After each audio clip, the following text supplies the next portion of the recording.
आप सभी को जय मसीह की। प्रभु आप सभी को बहुत आशीष दे। जैसे कि आपने इसका वीडियो का पहला पार्ट देख लिया होगा कि परमेश्वर के सेवकों को कैसा होना चाहिए, तो आज हम बात करेंगे कि परमेश्वर की जो कलीसिया के जो सेवक हैं उनके अंदर क्या क्या बातें होनी चाहिए और क्या क्या कैसा चाल चलन, कैसा व्यवहार होना चाहिए। तो थोड़ा सा समय देने की कोशिश करना, क्योंकि ये बातें हमारे लिए जानना बहुत ज़रूरी है। अगर अभी नहीं जानेंगे तो कब जानेंगे? कल किसने देखा जब पल का नहीं पता। तो थोड़ा सा समय देने की कोशिश करना, इसमें आप ही की भलाई है, हम सब की भलाई है।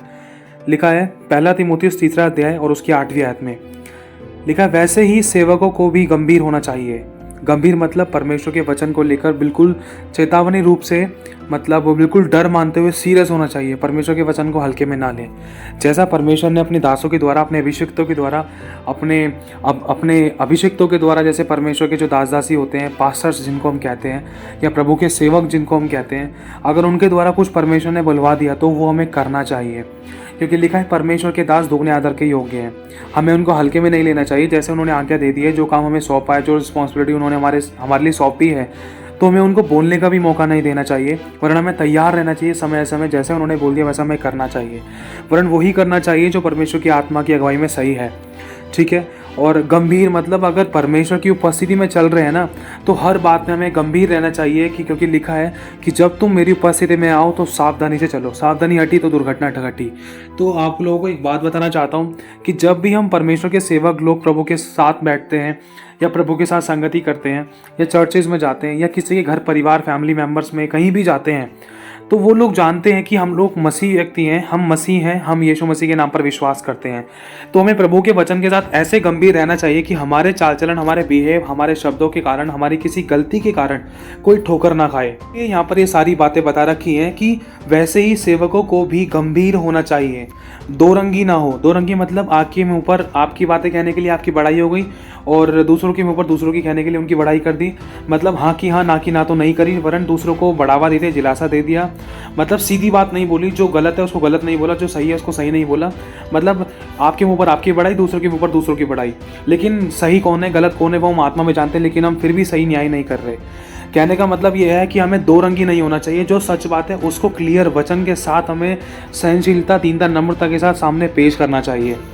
और अगर हम ऐसा कर रहे हैं तो सच में हम परमेश्वर के अच्छे सेवक हैं। और एक बात और कहना चाहता हूँ, हमें गली मोहल्ले में, फैमिली मेम्बर्स में, रिलेटिव्स में, चर्चेस के बाहर हमें एक ही जैसा रहना है। कैसा? जैसा प्रभु यीशु का स्वभाव है। ये नहीं कि हम सिर्फ चर्च में हालेलुया प्रेज़ द लॉर्ड कर रहे हैं, आज्ञा पालन कर रहे हैं, आराधना प्रार्थना कर रहे हैं, लेकिन चर्च के बाहर गाली गलौज कर रहे हैं, अपने घर परिवार वालों को पूछ नहीं रहे हैं और परमेश्वर के वचन के साथ गंभीर नहीं है। गंभीर का मतलब तो यही है ना कि जैसा परमेश्वर ने हमें आज्ञाकारिता बनाया है, जैसा परमेश्वर ने हमें आज्ञा पालन करने के लिए कहा है, वो आज्ञा पालन सिर्फ हम अगर चर्च में कर रहे हैं, अगर हम बाहर नहीं कर रहे तो हम गंभीर नहीं है। गंभीर मतलब उसके वचन को सीरियस नहीं ले रहे हैं, मतलब हल्के में ले रहे हैं। तो अगर हम परमेश्वर के वचन को हल्के में ले रहे हैं तो क्या परमेश्वर हमारी प्रार्थना को हल्के में लेगा? नहीं लेगा। इस बात का उत्तर आप समझ सकते हो मैं क्या कहना चाहता हूँ। मैं नहीं, वरन परमेश्वर का आत्मा इस बात में स्वयं जानता है। आप और मैं स्वयं जानते हैं। लिखा है कि जो जिस तरीके से बोएगा, जिस नाप से तुम नापोगे उसी नाप से भी तुम्हारे लिए नापा जाएगा। और ये भी लिखा है जो जैसा बोता है वो वैसा काटेगा। तो इसीलिए अगर हम परमेश्वर के वचन को बिल्कुल सीरियस लेंगे ना, तो वो हमारी प्रार्थना को भी सीरियस लेगा, ऑन द स्पॉट उत्तर देगा, क्योंकि उसने साफ लिखा है कि जिस समय तूने मुझे पुकारा उसी समय मैंने तेरी सुन ली। और हमारी प्रार्थना में कमी किस लिए रहती है, या हमारी अगर प्रार्थना अगर हम करते भी हैं तो हमारी प्रार्थना प्रभु के पास पूरी तरीके से पहुंच क्यों नहीं पाती? अगर पहुंच जाती है तो उत्तर क्यों नहीं मिलता? उसके अंदर हमारी ही कुछ गलतियां होती हैं कि हम परमेश्वर के वचन को हल्के में लेते हैं या फिर परमेश्वर के वचन के साथ हम गंभीर नहीं होते। ये कुछ हमें अपनी गलतियों को ठीक करना है। और परमेश्वर की जब चर्चेस में, कलीसियाओं में जब हम जाते हैं तो परमेश्वर के वचन के साथ हमें पारदर्शी रिश्ता बनाना है। अगर हमें लग रहा है कि चर्च में कोई गलत कर रहा है या जो चीज़ गलत हो रही है वो चीज़ चर्च में नहीं होनी चाहिए, तो हमें वचन के अनुसार सामने वाले को समझाना है, चेताना है, गंभीर होना चाहिए। ये नहीं कि सामने वाला हंसी ठट्ठा कर रहा है तो उसको देखकर हमने भी हंसी ठट्ठा करना शुरू कर दिया। सामने वाला गाली गलौज कर रहा है, चर्च जाने के बाद भी बुराइयां कर रहा है, दोष लगा रहा है, गलत फोटोज वीडियोस देख रहा है, ब्लू फिल्म्स देख रहा है। अगर ऐसी चीज़ सामने वाला कर रहा है तो उसको देखकर आपको अपने मुंह पर चुप्पी नहीं लगानी है, वरन उसको समझाना है। और ये नहीं करना है कि उसको देखकर आपने भी शुरू कर दिया, उसकी ऐसी हरकतें करनी शुरू कर दी। नहीं, अगर ऐसा कर रहे हैं तो इसका मतलब हम परमेश्वर के वचन के साथ गंभीर नहीं है। क्योंकि लिखा है प्रभु ने हमें पैरुआ ठहराया है। हमें जांच पड़ताल करनी है कि कहीं कोई गलत बीज ना बो दे शैतान, कहीं कोई कड़वी जड़ ना फूट निकले जो बाद में दुख दे। इसीलिए अगर शुरुआत में ही अगर हम ऐसे कड़वे बीजों को अगर हम निकाल फेंकेंगे, मनुष्य को परमेश्वर के वचन के द्वारा चिता देंगे और शैतान की गलत और गंदी बातों को, विचारों को, जो शैतान गंदगी फैला रहा है, उस गंदगी को अगर हम निकाल कर फेंक देंगे वचन के द्वारा, तो सामने वाला व्यक्ति बच सकता है और उसके साथ साथ दूसरा व्यक्ति भी बच जाएगा जो ठोकर खाने वाला था। क्योंकि हम मसीह लोगों को 4 लोग वॉच करते हैं, चाहे चर्च में हो, चाहे चर्च के बाहर हो, चाहे हम व्हाट्सअप चलाते हो, चाहे फेसबुक चलाते हो, चाहे यूट्यूब चलाते हो, चाहे कुछ भी चलाते हो, चाहे हमारे बात करने का ढंग कैसा हो कैसा ना हो, चाहे हमारे चलना फिरना उठना बैठना हो, हमें दूसरे लोग वॉच करते हैं, अन्य जाति हमें देखते हैं, उनको पता है, हमारे घर परिवार वाले जानते हैं कि ये मसीह में है। अगर हमारा व्यवहार ही सही नहीं है तो सामने वाला नहीं बदल सकता। हम जाने और अनजाने में ठोकर का कारण बन रहे थे, इस बात का ध्यान रखना है हमें। कभी ऐसी कोई गलती नहीं करनी है कि जिससे कि खुदा का दिल दुखे या कोई ठोकर खाए। अगर हमें लग रहा है जहाँ गलत हो रहा है, अगर कोई मसीह व्यक्ति गलत कर रहा है, तो उसको वचन के द्वारा समझाना है, सिखाना है, सहनशीलता से बताना है, प्रेम से बताना है और चिता देना है। परमेश्वर ने साफ कहा है कि तू सामने वाले को चिता दे। तो इसीलिए हमें परमेश्वर के वचन के साथ सबसे पहले गंभीर होना जरूरी है। अगर कोई परमेश्वर की सेवा करना चाहता है तो लिखा है वैसे ही सेवकों को भी गंभीर होना चाहिए, है ना। और लिखा है दो रंगी ना हो, पियक्कड़ और नीच कमाई के लोभी ना हो।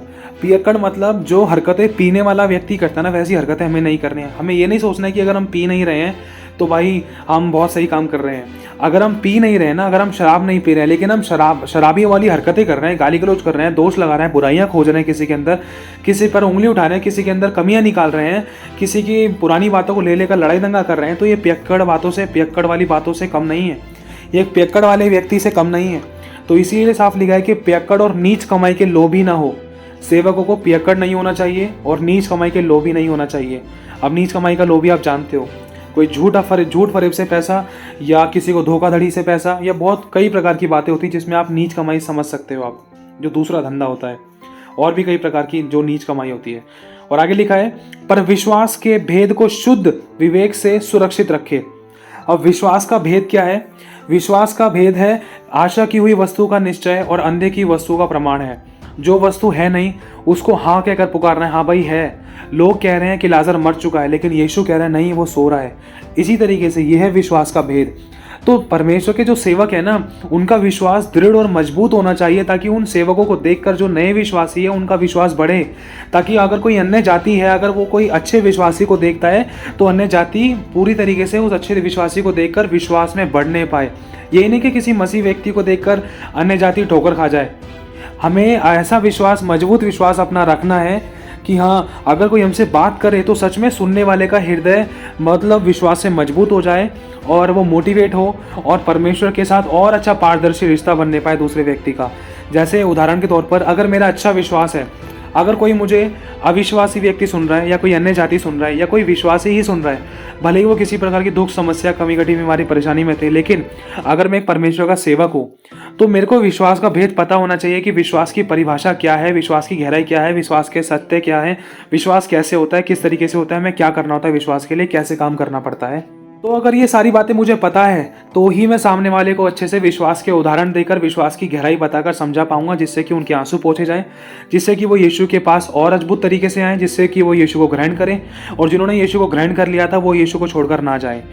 अगर मैं उनकी अच्छे से काउंसलिंग करूंगा विश्वास के अच्छे विवेक के साथ, क्योंकि लिखा है कि पर विश्वास के भेद को शुद्ध विवेक से सुरक्षित रखे। अगर मैं अपने विश्वास को ही सुरक्षित और मजबूत रखूंगा ना, तो ही मैं सामने वाले को अच्छे से बता पाऊंगा विश्वास की बातें, ताकि सामने वाला व्यक्ति विश्वास में और मजबूत हो जाए, वो प्रभु को छोड़कर ना जाए। क्योंकि एक मसीह व्यक्ति के जीवन में कुछ ऐसी परिस्थितियां आती हैं, क्योंकि विश्वासियों की संगति होना बहुत ज़रूरी है। और विश्वासी तो वही है ना जो प्रभु के विश्वास का, जो प्रभु के कामों का अपने जीवन में एक बहुत बड़ा अनुभव ले चुका है कि हाँ भाई, जो काम मनुष्य नहीं कर सकता वो काम परमेश्वर ने विश्वास मेरा बढ़ाकर, वो काम आश्चर्य कर्म करके मेरा विश्वास बढ़ाकर मेरे जीवन में किया। जैसे उदाहरण के तौर पर आपको मालूम होगा, उदाहरण के तौर पर जैसे प्रभु यीशु मसीह को लोगों ने कहा था कि प्रभु याईर की बेटी मर चुकी है, मत जा, कोई फ़ायदा नहीं है, तू प्रभु को दुख ना दे, तेरी बेटी मर चुकी है। तो फिर यीशु ने कहा था नहीं, वो मरी नहीं है, वो सो रही है। यीशु ने इसमें विश्वास दिखाया, क्या कि यीशु ने गलत अंगीकार नहीं किया और विश्वास मजबूत रखा। अब दूसरा, लोगों ने कहा था कि लाजर मर चुका है, उसमें से बदबू आती होगी, और लेकिन यीशु ने कहा था नहीं, वो सो रहा है, चलो उसको उठाने चलते हैं। लेकिन यीशु मसीह ने उसको विश्वास से उठाया। तो ये होते हैं विश्वास के उदाहरण और विश्वास की पूरे अनुभव लाइफ के अंदर। जैसे कि अगर आपका कोई काम नहीं हो रहा था लेकिन आपने विश्वास रखा कि हाँ प्रभु करेगा, तो प्रभु ने उसको करके दिखाया और आपका विश्वास मजबूत रहा, तो वो काम आपने होते हुए देखा, तो उसे कहते हैं विश्वास। अगर आपने जिस बातों का अनुभव अपने जीवन में लिया है तो उसी गवाही के द्वारा तो आप सामने वाले को समझा पाओगे, और जब सामने वाले को समझाओगे तो उसके आंसू पोंछे जाएंगे आपकी गवाही के द्वारा, कि वो व्यक्ति भी सोचेगा जब प्रभु ने इस भाई के जीवन में, इस बहन के जीवन में चमत्कार किया है तो प्रभु मेरे भी जीवन में कर सकता है, जिससे कि परमेश्वर आपके विश्वास के द्वारा बहुत से लोगों को बचा सकता है। तो इसीलिए लिखा है कि पर विश्वास के भेदों को शुद्ध विवेक से सुरक्षित रखे, और लिखा है और ये भी पहले परखे जाएं, तब यदि निर्दोष निकले तो सेवक का काम करे। मतलब प्रभु ने इसमें यहाँ पर साफ ही कह दिया है, अगर कोई कलीसिया के अंदर, किसी चर्च के अंदर अगर आप और मैं कहीं सेवा करने की कोशिश करते हैं, अगर हम प्रभु के लिए अपने जीवन को देते हैं, अगर हम एक सेवक बनना चाहते हैं प्रभु के सच्चे, तो परमेश्वर का वचन यहाँ पे साफ कहता है कि ये भी पहले परखे जाएं। मतलब हमें परख सकते हैं परमेश्वर के दास दासी किसी भी बात को लेकर, धन को लेकर, सेवा को लेकर, किसी काम को लेकर, किसी जिम्मेदारी को लेकर, कुछ लाने ले जाने को लेकर परख सकते हैं कि कहीं हम झूठे तो नहीं है, कि कहीं हम चोर तो नहीं है, कहीं हम लोभी तो नहीं है, कहीं हम लड़कीबाज तो नहीं है, कहीं हम गलत और गंदी हरकतें तो नहीं करते हैं, कहीं हम झूठ तो नहीं बोलते हैं, कहीं हम व्यापार तो नहीं कर रहे हैं किसी बात को लेकर। इसमें प्रभु भी परख सकता है, दूसरा परमेश्वर के अभिषिक्त भी परख सकते हैं जो हमारे ऊपर रखे गए हैं, हमारे अगुए। तो यहाँ पे साफ लिख रखा है, क्योंकि खुदावंद ने साफ लिखा है यहाँ पर, और प्रभु यीशु मसीह की भी परीक्षा हुई थी, क्योंकि यीशु मसीह की सेवा शुरू होने से पहले लिखा है आत्मा यीशु को जंगल में लेकर गया ताकि इब्लिस मतलब शैतान, पुराना सांप, वही अजगर जिसे लूसीफर कहते हैं, उससे प्रभु यीशु मसीह की परीक्षा की जाए। इसीलिए ध्यान रखना, क्योंकि सेवा ऐसे ही नहीं शुरू होगी थी, यीशु मसीह की पहले परीक्षा हुई थी। कहते हैं ना कि जब तक सोने को अच्छे से उसके भट्टी के अंदर तापा नहीं जाता तब तक उसका खोट नहीं निकलता। जैसे ही खोट निकल जाता है ना, वैसे ही उसकी कीमत बढ़ जाती है। तो अगर आपको लग रहा है कि आपको तपाया जा रहा है, चाहे किसी प्रकार से आपके जीवन में कोई भी प्रकार का कोई भी ऐसा व्यक्ति है, या जो आपके जीवन में फिरौन बन के रह रहा है। फिरौन बनने का मतलब है कि जैसे मूसा के समय में फिरौन की सेना थी, फिरौन मतलब वो फिरौन और उसकी सेना मूसा के और इजरायलियों के विरोध में थे। लिखा है परमेश्वर ने फिरौन का मन कठोर कर दिया ताकि आश्चर्य कर्म हो। आश्चर्य कर्म परमेश्वर आपके जीवन में करने पर है, और समझ लो वो द्वार ही पर है। लेकिन आपके मन की बातों को परमेश्वर जानना चाहता है, जांचना चाहता है कि क्या तू सेवा के लिए निपुण और परफेक्ट है। जब तेरे को दबाया जा रहा है, जब तुझे प्रेशर दिया जा रहा है, जब तेरे को सताया जा रहा है, जब तेरे बारे में झूठ बोल बोल कर तेरी निंदा की जा रही है, तेरे साथ गलत व्यवहार किया जा रहा है, क्या तू उस समय सह सकता है, या तू लड़ने भिड़ने बैठ जाएगा?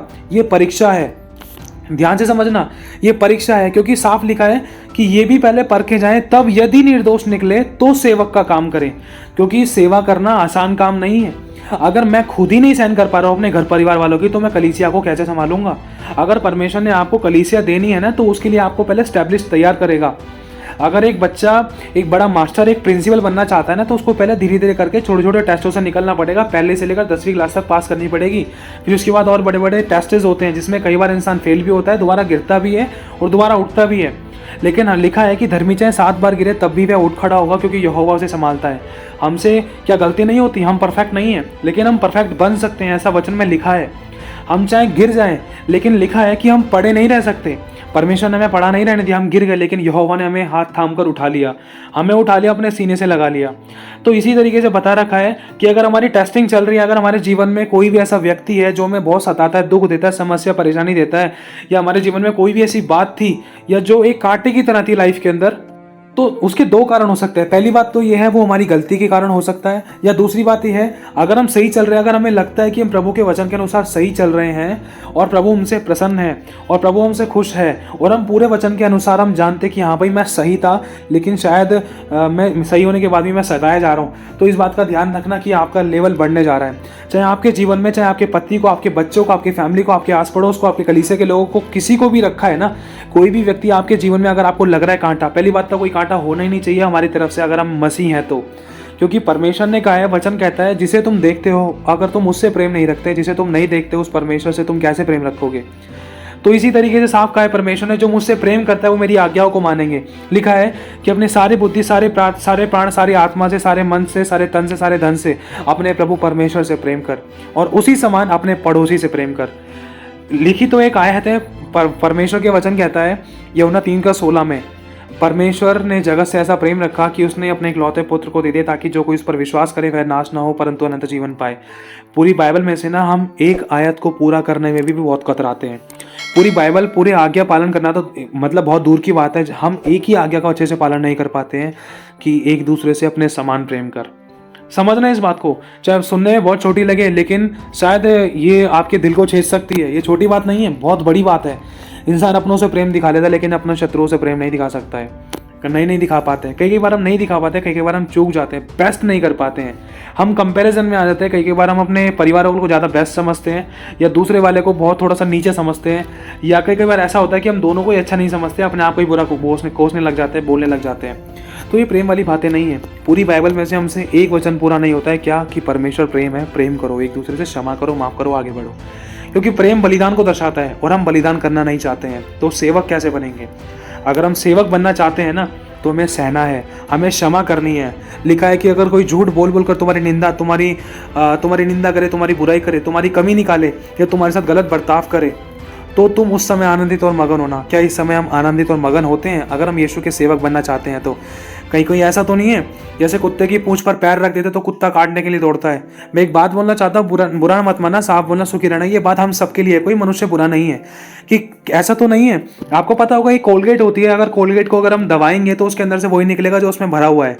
तो इसी तरीके से जब कोई हमें प्रेशर देता है, दबाता है, या दुख देता है, बुराइयां करता है, कमी निकालता है, गाली गलौज करता है, चाहे हम सही है चाहे गलत है, तो उस समय हमारे अंदर से क्या निकलता है? अगर अच्छाइयाँ, क्षमा, दीनता, नम्रता, प्रेम, माफी की बातें निकल रही है ना, तो समझ लेना हम सेवक के लिए तैयार हो रहे हैं, खुदावन हमें तैयार कर रहा है। लेकिन उस समय नामाफी की बातें निकल रही है ना, हमारे लोगों के विरोध में बुराइयां निकल रही हैं, गाली गलौज निकल रहा है, तू मैं निकल रही है, झूठ बोलना निकल रहा है, चुगली निंदा निकल रहा है, ढा मतवालापन, लीला क्रीड़ा, झगड़ा, कलेश, वाद विवाद, या अपने आप को अच्छा दिखा रहे हैं ना, तो समझ लेना हम बिल्कुल भी सेवक होने के योग्य नहीं है। हम बिल्कुल सच में सेवक होने के योग्य नहीं, क्योंकि ऐसी परिस्थिति जब हमारे जीवन में बनती है ना, उस समय हमें कुछ भी याद नहीं रहता। हम अपने आप को सही दिखाने की कोशिश में, या अपने आप को प्रूफ करने की कोशिश में, या हम अपने आप को बड़ा या अच्छा दिखाने की कोशिश में पाप कर बैठते हैं। पुण्य करने की कोशिश रहती है, लेकिन पाप कर बैठते हैं। उस समय खुदा देखता है, देख बेटा तेरा टेस्ट हो रहा था, मैं तुझे जांच रहा था, परख रहा था, शैतान ने तुझे परखने की कोशिश करी, देख बेटा तेरी गलती से तू परखा गया, लेकिन फिर भी तेरी उस छोटी सी गलती के कारण देखो तू उस टेस्ट में पास नहीं हो पाया। तो बच्चा बार बार उस एक ही क्लास में दोबारा पढ़ता है, लेकिन प्रभु चाहता है कि बच्चा आगे बढ़े। अब बच्चा आगे कैसे बढ़ेगा?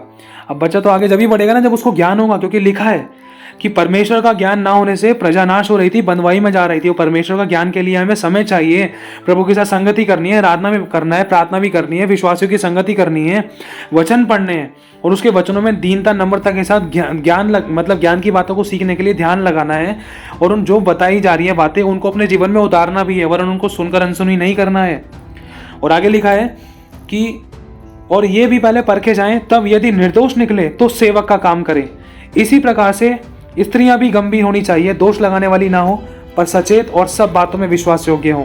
मेरे भाई और बहनों, इन बातों से हमें परखना है, क्या सच में हम प्रभु यीशु मसीह के चेले हैं? क्या उसकी सेवा करते हैं? सच में हम उसके सेवक हैं? अगर सच में हम उसके अच्छे विश्वासी हैं, तो इन बातों से हम अपने आप को परख सकते हैं कि हम कहाँ पर गलत हैं। जहाँ गलत है ना, अगर हम चाहते हैं कि हाँ प्रभु हम बदलना चाहते हैं, तो प्रभु आपको बदलने के लिए तैयार है।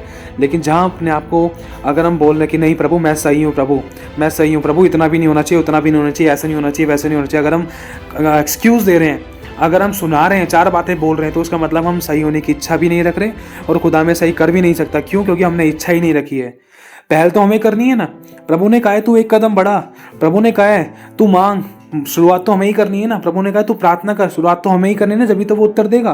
ताली हाथ से नहीं बजती है। लेकिन अगर हम करेक्ट होना चाहते हैं ना, तो खुदावन अपना हाथ बढ़ाकर हमें करेक्ट करने के लिए तैयार है, उठाने के लिए तैयार है। लेकिन हम खुद ही उठना नहीं चाहते, पड़े रहना चाहते हैं, हम खुद ही अपने घमंड में जी रहे हैं, बुराइयों में जी रहे हैं। अगर हम खुद ही अपने आप को सही बता रहे हैं, तो परमेश्वर इसमें हमारी हेल्प नहीं कर सकता, क्योंकि हमारा परखने वाला परमेश्वर है। हम स्वयं अपना न्याय नहीं कर सकते, हम अपने आप को दोषी और निर्दोष नहीं ठहरा सकते। हमारा मन जांचता है परमेश्वर के वचन के द्वारा कहाँ हम गलत है, लेकिन फिर भी जो बातें हम अपने चश्मे से देख रहे हैं वो बातें हमें सही लगती है। लेकिन वही बातें अगर परमेश्वर अपने वचन से अपने चश्मे से देखे ना, तो वो बातें खुदावंत की नज़र में पता है कितनी बड़ी गलती है। लेकिन अगर हम खुदा के चश्मे से देखें ना, तो हम समझ पाएंगे कि हम कहाँ गलत हैं। अगर उस गलती को हम करेक्ट करेंगे ना, तो हम बहुत ऐसे आशीष भी पाएंगे, प्रभु के आंसू भी पहुँचे जाएंगे, और अपनी बुलाहट को भी पूरा कर पाएंगे। हमारा टाइम, पैसा, एनर्जी कुछ भी वेस्ट नहीं होगा, और हम परीक्षा में फेल भी नहीं हो सकते। अगर हम उसके वचन को और पहला स्थान देंगे, अगर हम उसके वचन के साथ गंभीर रहेंगे, तो ध्यान रखना हमें उसके वचन के साथ गंभीर रहना चाहिए, क्योंकि यहाँ पर पहली आयत ये लिखी है 3:8 में, कलीसिया में सेवक कैसे होने चाहिए। यहाँ पर साफ लिखा है वैसे ही सेवकों को भी गंभीर होना चाहिए। यहाँ पर ये कोई एडवाइस नहीं है, यहाँ पर कोई सलाह नहीं है, यहाँ पर एक तरीके से साफ क्लियर बता दिया भाई जो गंभीर होगा वो ही अंदर जाएगा, वो ही सेवा के होगे, जो गंभीर नहीं है वो सेवा कर ही नहीं सकता है। यहाँ पर हमें ये समझना है कि परमेश्वर का आत्मा हमें स्वयं इस बात की आज्ञा दे रहा है, बेटा अगर तू सेवा करना चाहता है ना तो तुझे गंभीर होना चाहिए, वरना तू देख ले तू मेरी उपस्थिति कितनी पवित्र है। अगर तू मेरे काम को करना चाहता है, अगर तू मेरे भवन में ही फेथफुल, डिवोटेड, कमिटेड, ईमानदार, पवित्र नहीं है तो बाहर कैसे पवित्र होगा। बस बात खत्म, बात सारी यही आती है। और लिखा है इसी प्रकार से स्त्रियों को भी गंभीर होना चाहिए, दोष लगाने वाली ना हो, पर सचेत और सब बातों में विश्वास योग्य हो।